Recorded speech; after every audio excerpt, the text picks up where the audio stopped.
গাজীপুর শ্রীপুর থেকে আটক হয়েছেন সিরাজগঞ্জ ৬ আসনে আওয়ামী লীগ থেকে মনোনীত সাবেক সংসদ সদস্য মোহাম্মদ চয়ন ইসলাম। রোববার রাত 11টা 55 মিনিটে উপজেলার মাটির মসজিদ এলাকার একটি বাড়ি থেকে তাকে আটক করে শ্রীপুর থানা পুলিশ। সাবেক এই সংসদ সদস্যের আটকের বিষয়টি গণমাধ্যমকে নিশ্চিত করেছেন গাজীপুরের পুলিশ সুপার চৌধুরী মোহাম্মদ জাবের সাদেক।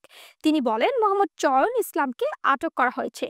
এই বিষয়ে পরবর্তী আইনগত কার্যক্রম চলছে। শ্রীপুর পৌর ছাত্রদলের আহ্বায়ক মামুন আকন বলেন, রোববার রাতে শ্রীপুর থানা পুলিশ ওই এলাকার খায়রুল ইসলাম মিলনের বাড়ি থেকে মোহাম্মদ চয়ন ইসলামকে আটক করে।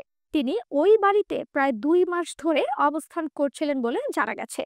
জানা যায়, মোহাম্মদ চয়ন ইসলাম সিরাজগঞ্জ জেলার শাহজাদপুর উপজেলার চর নবীপুর গ্রামের মাজহারুল ইসলামের ছেলে। তিনি সিরাজগঞ্জ ৬ আসনে দ্বাদশ জাতীয় সংসদ নির্বাচনে নৌকার মনোনয়ন নিয়ে বিজয়ী হয়েছিলেন। গত বছরের নভেম্বর মাসে চয়ন ইসলাম সহ 5 জনের বিরুদ্ধে আদালতে একটি চাঁদাবাজির মামলা হয়। তার বিরুদ্ধে আরও কয়েকটি মামলা রয়েছে।